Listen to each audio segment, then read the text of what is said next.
Slowly rotating at the edge of deep space, 1,000 kilometers beyond the atmosphere of 21st century Earth, is the Arthur C. Clarke Astronomical Observatory, Starlab.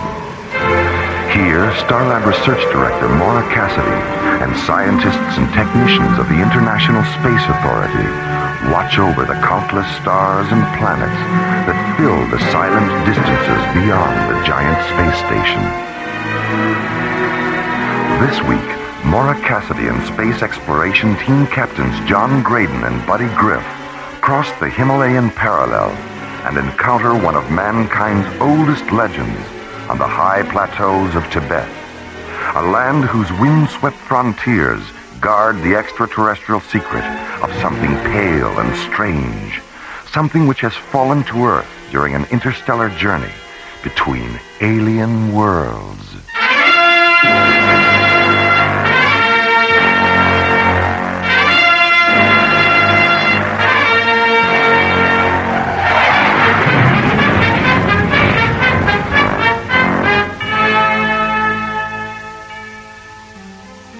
At the International Space Authority Command Center on the North Shore of New Chicago's Lake Michigan, ISA Commissioner White sits in his 21st story office discussing the construction of a new spaceport with ISA Project Director Brian Phillips.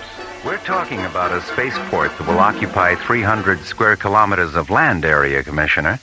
And of the 4 available locations, only the Baja Peninsula coastal site and the South Pacific Island site are situated on or near large bodies of water. Well, we both know the advantages of having spaceports near the water. Let's take another look at the pre-construction profile tapes for the Baja site. Commissioner.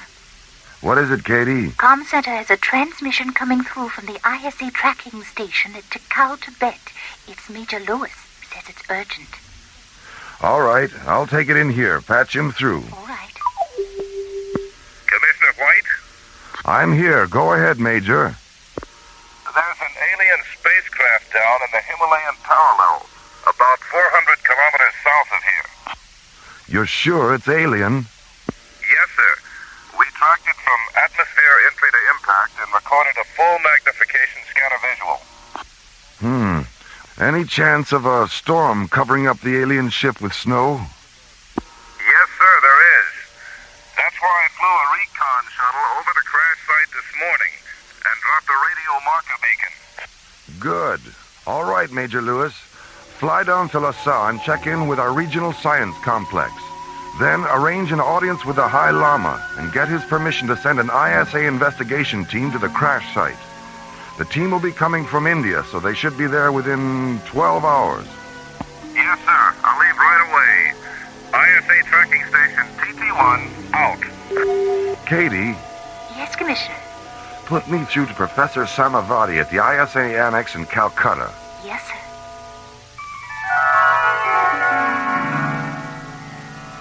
Half an hour after receiving Commissioner White's transmission, Professor Samavati sends an ISA security officer to Calcutta's Royal Hyperion Hotel with a message for Starlab Research Director Maura Cassidy. Who is it? Lieutenant Chapman, ISA Security. Dr. Cassidy? Yes? I have a message from Professor Samavati. Thank you. Well, that's the end of our vacation. Has transportation to Lhasa been arranged? There's an ISA priority shuttle waiting at the Rasalila spaceport. Good. We'll be there in half an hour.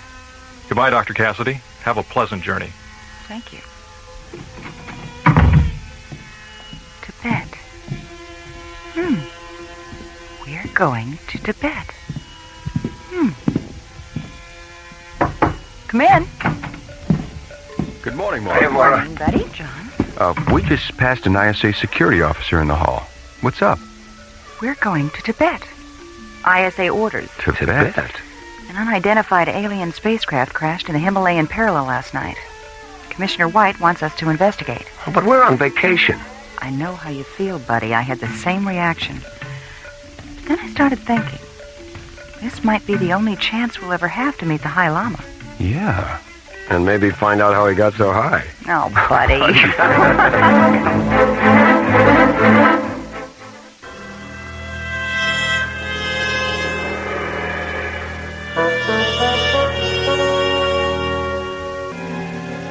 An unidentified alien spacecraft has crashed in the Himalayan parallel, 100 kilometers south of Lhasa, the capital city of Tibet. After being notified of the crash by an ISA tracking station, Commissioner White sends a message to Calcutta, ordering Maura Cassidy, John Graydon, and Buddy Griff to interrupt their vacation and investigate the incident. 20 minutes later, Maura, John, and Buddy board an ISA jetcopter on the roof of Calcutta's Royal Hyperion Hotel and take off for the Rasa Leela spaceport, located on the Bay of Bengal. I wish we could have spent more time traveling across India. It's really an amazing country. Yeah. So interesting. You know what I like most about it? What? Well, all the things that are holy. I mean, they've got holy cows, holy rivers, holy smoke. Buddy.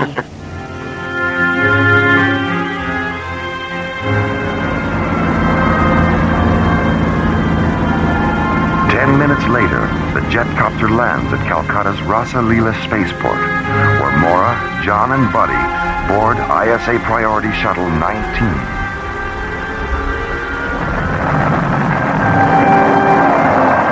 Then, as the new morning sun fills the blue waters of the Bay of Bengal with scatterings of brightness, the shuttle lifts off, banks 90 degrees, and rockets away toward the wind-swept high frontiers of Tibet.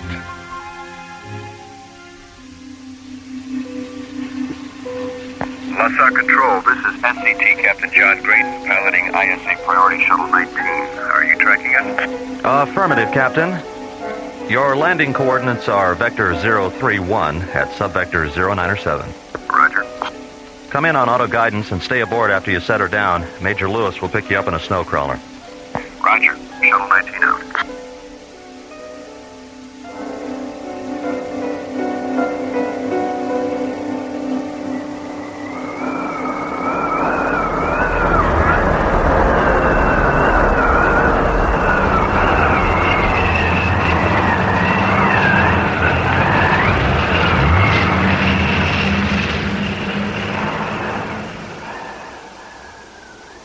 Would anyone care for more tea? Oh, thank you. I wouldn't mind another cup, Major. Here you are. Thank you. Well, when are we scheduled to see the High Lama? I don't know yet.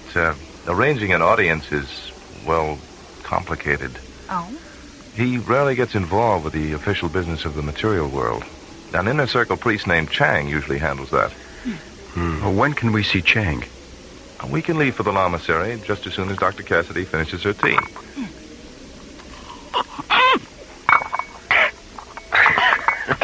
Are you all right, Maura? I think so.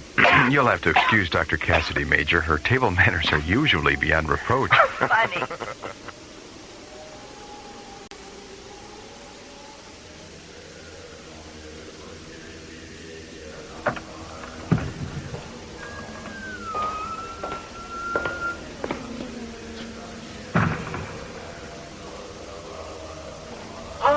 Major Lewis, good morning.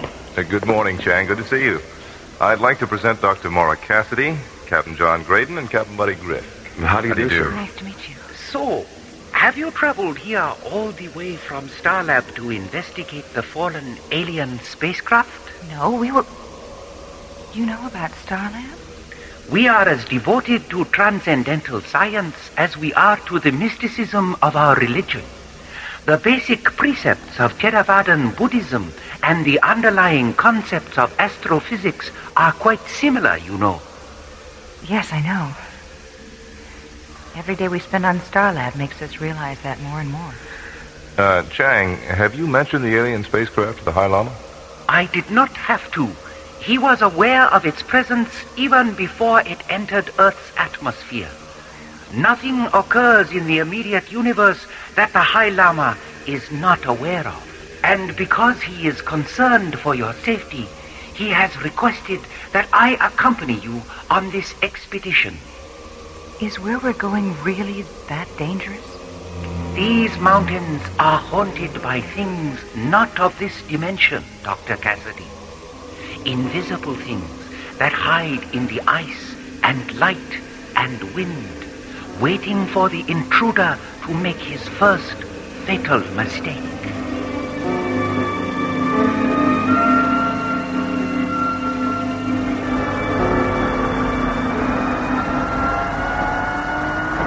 Two hours later, Priority Shuttle 19 lifts off from the ISA Science Complex near LaSalle. At an altitude of 30,000 feet, John turns the shuttle due south and jets toward the snow-swept Curacao Plateau, deep inside the Himalayan parallel. Major, what's the frequency of the marker beacon you dropped near the alien? 94 megahertz. 904. There's the signal. Correct to 109er, Skip. 109er, right. Okay, we're right on the money. Check your seat harnesses, everybody. We'll be landing in 4 minutes.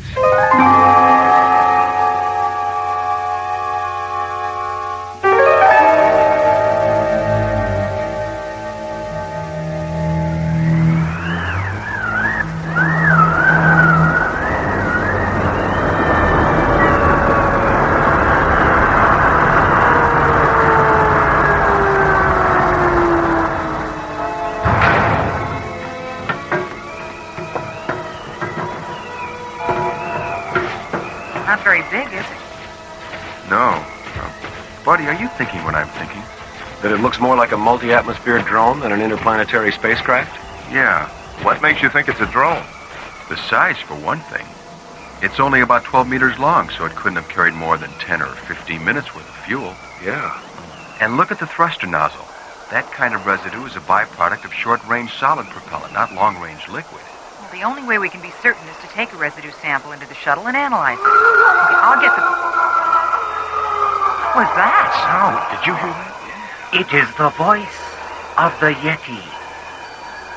The abominable snowman? His cries have echoed through these mountains for centuries.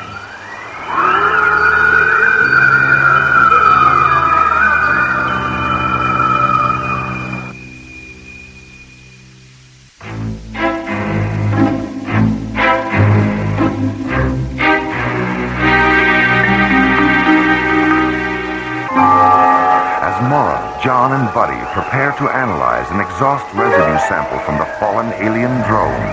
The cold Himalayan wind carries the sound of something wild and unearthly across the Curacao Plateau.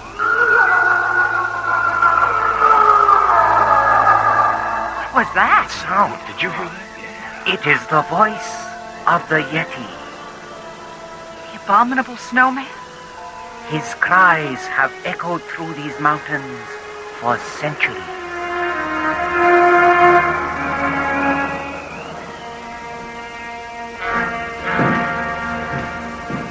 You two still at it? Laura, I thought you were asleep. I tried, but...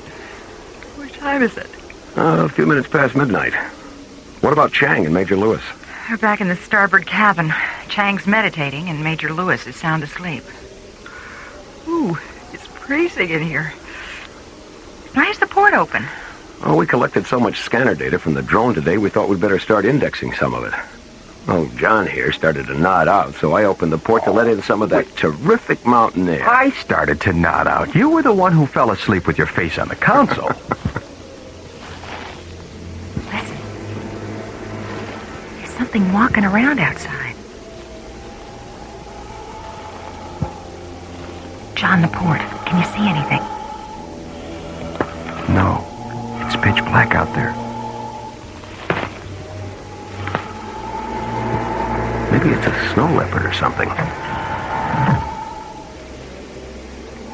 What was that? Sounded like a... The drone. Buddy, the floodlights.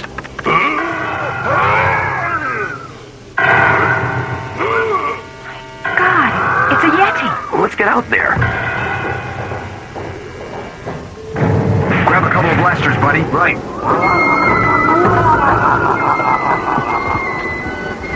Forget it. We'll never catch him in the dark. Look at that. He opened a hatch in the drone. We couldn't even find a hatch.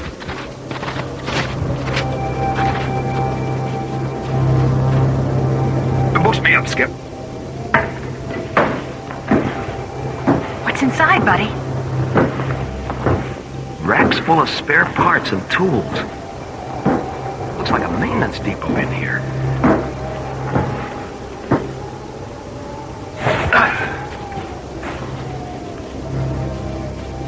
What are you thinking, Mara? Well, it's obvious he wants those spare parts and tools. I'd like to find out why. You're not the only one.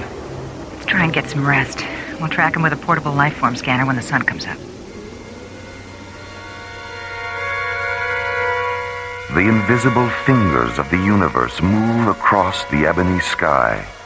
Night slides away like soot rubbed from glass. The misty gray spaces fill with thick veins of purple, red, and rose. The veins silently rupture, flooding the sky with the dazzling brilliance of this planet's closest star. Dawn over the Himalayas.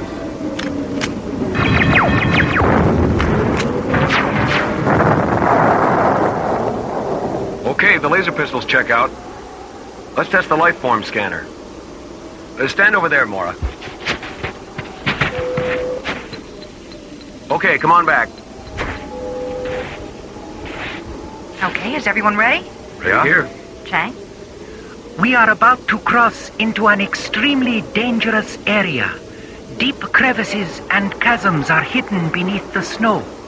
So follow in my path and walk only where I walk. All right, don't worry. Lead on.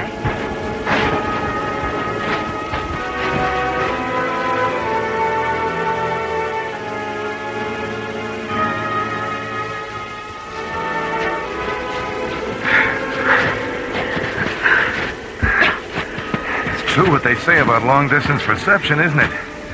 Leave it on the trail 3 hours and those peaks don't look 1 centimeter closer. Hold it. I'm getting something on the scanner. How far away? 200 meters to the left. Just over that rise. Check your weapons. Right. Chang, if there's any shooting, get behind me. As you wish, Captain Graydon. Okay, let's go. Look at the size of that thing. Looks like it's been there for years. The hatch is open. Come on. You're right, Mora. It is an old ship. John, look at this. The modules on this section of the control console are brand new. Yeah. And it's warm in here. The auxiliary power must be out. John, buddy, there's a hibernation pod over here with 2 baby Yetis inside. Are they alive? He's sleeping. Listen.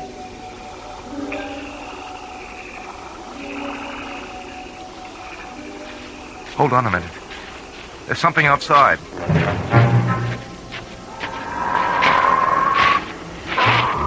Wait, look at that thing! Major, don't! Damn you, Major. But that thing was My children, please don't kill them. Guys. John, buddy, help me turn him over. Okay. Easy. Easy. Chang, he's bleeding to death. Do something. Captain Griff, my possessions pouch on the floor behind you. Here. God, what have I done?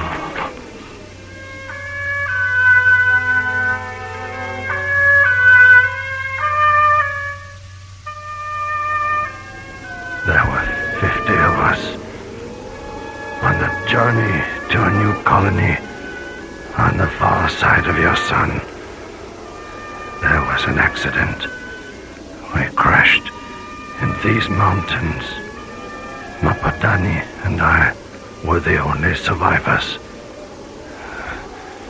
We lived in this ship for over 6 centuries.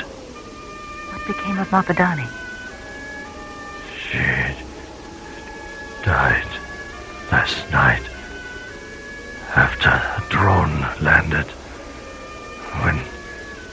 When she saw it, she said she was happy that our children could now return to Nomalaras, our own world. Then her eyes turned to ice. Sariga, why did it take so long for the drone to reach you? So many planets, so many stars, so many possibilities. Stay with him, Chang. I want to see how Buddy and John are coming with the repairs.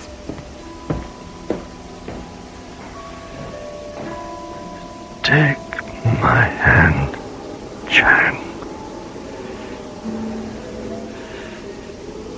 I sense something of me in you.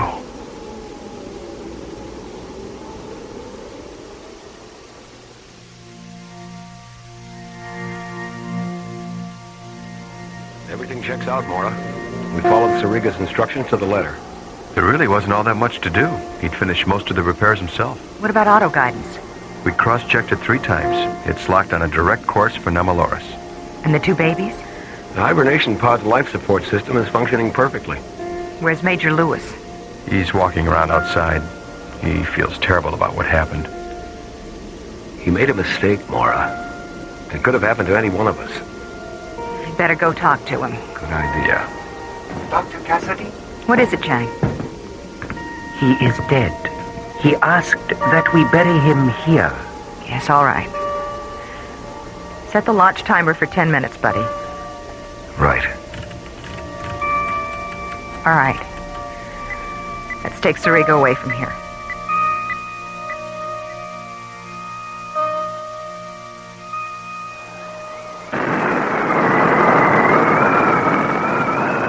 Goodbye, little guys. Good luck. I wish I could think of something to say. Your sorrow about taking Sariga's life is much greater than his was about losing it, Major. You were afraid. Sariga understood that. And his was a spirit that believed in forgiveness. That kind of spirit will rise up on this planet one day. But not until this world comes to terms with the next world and realizes, like Sariga did, that life isn't everything. Nothing is.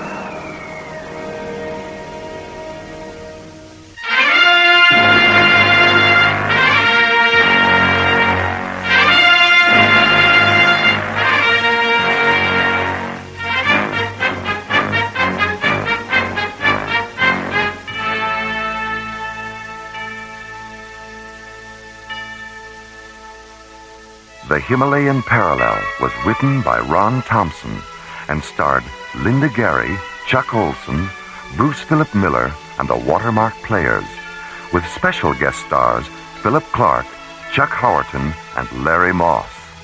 Associate producer Ron Thompson. Music director Tom Rounds. Engineer Stu Jacobs. Assistant to the producer Jim Cook. Technical consultant Peter Sky.